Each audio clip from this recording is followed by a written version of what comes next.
Trigatra dan Pancagatra dalam wawasan Nusantara.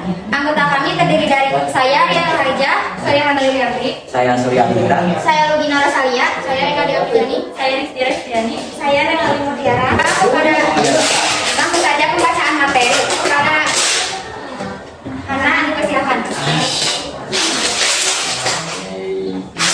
Latar belakang masalah untuk menciptakan suatu negara yang bebas dari ancaman, hambatan maupun gangguan dari berbagai tipe, diperlukan suatu sistem ketahanan nasional yang baik agar kelangsungan kehidupan bernegara dapat terjamin hidup. Dengan adanya hal tersebut diharapkan dapat tercapai kondisi keamanan nasional yang dapat menjamin kelangsungan hidup berbangsa dan bernegara dalam pembangunan di berbagai daerah. Dalam suatu sistem ketahanan nasional yang baik diperlukan hubungan yang baik antara manusia dengan ketiga komponen pokok. Di antaranya manusia dengan manusia, manusia dengan alam, dan manusia dengan Tuhan. Rumusan masalah di dalam 1. Pengertian wawasan Nusantara. 2. Hakikat wawasan Nusantara. 3. Asas-asas wawasan Nusantara. 4. Kedudukan wawasan Nusantara. 5. Fungsi wawasan Nusantara. 6. Batasan dan tantangan wawasan Nusantara. 7. Tujuan wawasan Nusantara. 8. Aspek-aspek Trigatra dan Pancagatra. 9. Implementasi wawasan Nusantara. 10. Peranan siswa dalam mendukung implementasi wawasan Nusantara. Tujuan 1. Menyelesaikan tugas yang diberikan guru pelajar PKL. 2. Untuk mengetahui latar belakang wawasan Nusantara.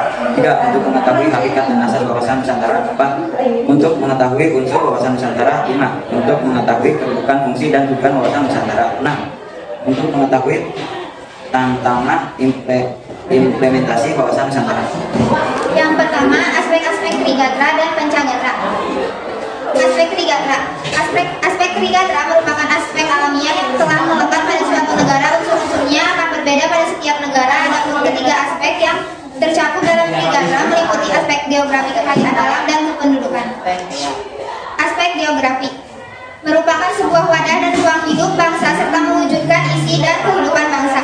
Adapun sebuah bangsa dapat mempengaruhi lingkungannya sehingga menimbulkan pengaruh timbal balik antara bangsa dan lingkungan alamnya. Sebagai wadah kehidupan sebuah bangsa, geografi setiap negara berbeda serta memungkinkan kelangsungan kehidupan nasional negara tidak akan lepas dari pengaruh karakteristik geografisnya, sehingga geografi wilayah setiap negara harus jelas batasnya yang meliputi wilayah darat, laut, udara, atmosfer, dan ruang angkasa. Sebuah batas wilayah suatu negara diatur dalam ketentuan nasional dan internasional, baik hukum internasional, perjanjian, dan keputusan pengadilan internasional. Hal ini dilakukan demi menjamin kepentingan nasional. Berdasarkan letak geografisnya, bentuk negara dapat dibagi antara lain yang ada di daratan, di lautan, atau di lingkungan daratan dan lautan. Adapun negara yang mempunyai ciri khusus berkenaan letaknya sebagai berikut. A. Negara yang dikelilingi daratan lingkungan. Negara yang seperti demikian itu hanya terdapat daratan atau benua. Negara yang dikelilingi lautan dapat dibedakan menjadi berikut: negara kepulauan, negara pulau, sirkum marin. Kepulauan Indonesia dikelompokkan menjadi 4 gugusan, yaitu gugusan Papua, Kepulauan Maluku gugusan, Kepulauan Sunda Kecil, Kepulauan Sunda Medan. Berdasarkan bentang alamnya, geografi Indonesia dibagi menjadi 3 daerah sebagai berikut: Dangkalan Sahul, Dangkalan Sunda, dan daerah peralihan. Yang kedua, aspek kekayaan alam.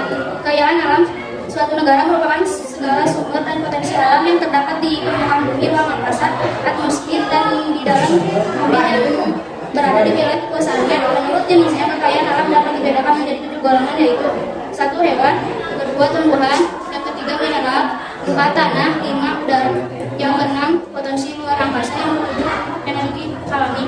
Menurut sifatnya, kekayaan alam dibedakan menjadi 3 golongan, yaitu yang pertama kekayaan alam yang dapat diperbaharui, yang kedua kekayaan alam yang tidak dapat diperbaharui, yang ketiga kekayaan alam yang tetap.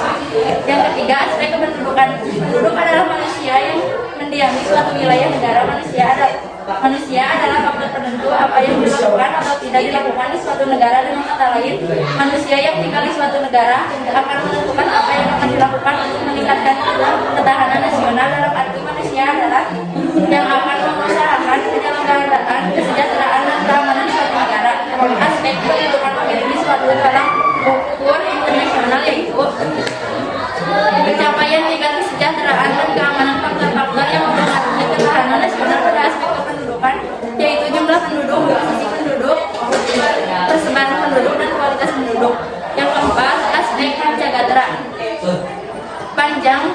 Panjang Petra atau Gatra sosial adalah aspek-aspek kehidupan nasional yang menyatu kehidupan dan pergaulan hidup manusia dalam masyarakat berbangsa dan bernegara. Dengan ikatan-ikatan, aturan-aturan dan norma tertentu Panjagatra meliputi aspek ideologi, politik, ekonomi, sosial, budaya, serta pertahanan dan keamanan. Yang pertama, aspek ideologi.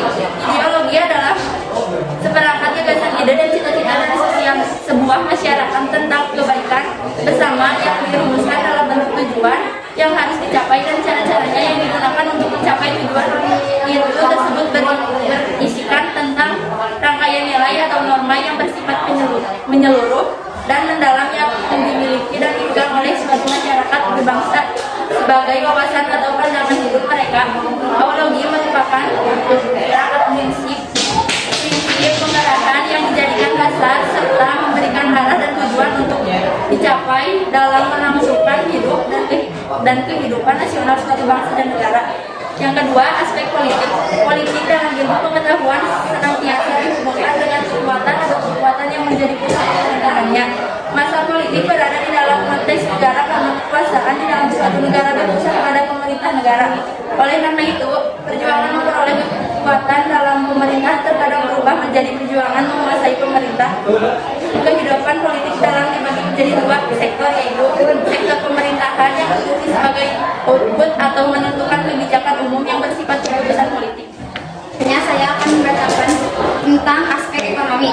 Ekonomi adalah segala kegiatan pemerintahan dan masyarakat di dalam pengelolaan faktor produksi, yaitu mulai sumber daya alam, tenaga kerja, modal, teknologi, dan manajemen dalam produksi serta distribusi barang dan jasa demi kesejahteraan rakyat, baik fisik, materi, maupun mental spiritual.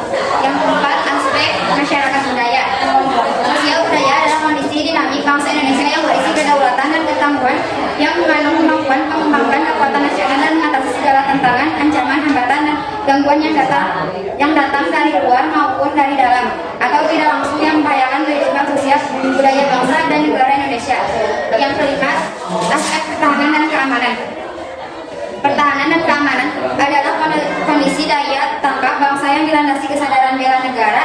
Seluruh rakyat mengandung kemampuan memelihara stabilitas pertahanan keamanan yang dinamis, mengamankan pembangunan dan hasil-hasilnya, serta kemampuan membentuk negara dan menempel secara ancaman. Yang keempat, hubungan antar gatra.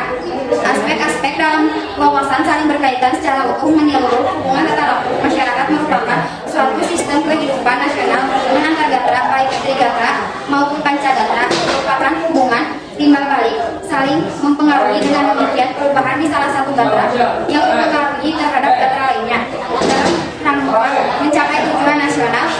Dengan peningkatan ketahanan nasional, maka setiap kegiatan memberikan kontribusi tertentu dari gatra pertahanan nasional. Jadi, kesimpulan dari materi aspek trigatra dan pancagatra adalah wawasan Nusantara, yaitu aspek trigatra merupakan aspek alamiah yang telah melekat pada suatu negara. Unsur-unsurnya akan berbeda pada setiap negara, adapun ketika aspek yang tercakup dalam trigatra meliputi aspek geografi, kekayaan alam, dan kependudukan.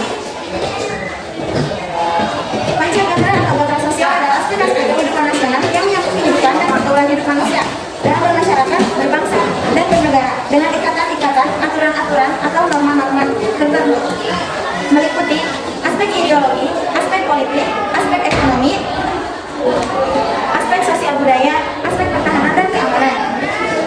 Hubungan antar gatra dinamakan dengan korelasi dan interdependensi. Terdapat korelasi dan interdependensi antara trigatra dan pancagatra. Pertama, pada hakikatnya pertahanan nasional bergantung pada kemampuan bangsa dan negara. Kemampuan tersebut dalam hal ini adalah kemampuan mendaya gunakan secara optimal trigatra atau gatra alamiah. Kedua, ketahanan nasional dipahami sebagai pemahaman yang holistik. Pemahaman ketahanan nasional yang holistik berarti utuh, menyeluruh, dan terpadu. Ketiga, kelemahan dari salah satu gatra yaitu dapat mengakibatkan lemahnya gatra lain. Hal ini dapat mempengaruhi kondisi secara keseluruhan. Dan yang terakhir atau keempat, ketahanan nasional Indonesia bukan merupakan hasil dari ketahanan segenap gatranya, melainkan hasil dari suatu resultante keterkaitan antar integratif. Hal ini dipengaruhi oleh kondisi dinamis kehidupan bangsa di bidang ideologi, politik, ekonomi, sosial budaya, pertahanan, dan keamanan. Sebagai warga negara yang mencintai tanah air, hal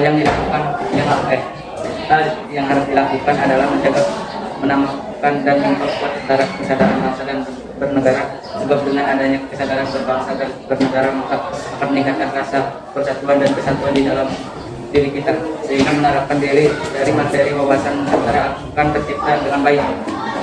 Cukup sekian materi aspek Trigatra dan Pancagatra dalam wawasan Nusantara yang dapat kami berikan kepada kalian semua. Mohon maaf atas kekurangannya. Sekian dari kami. Wassalamualaikum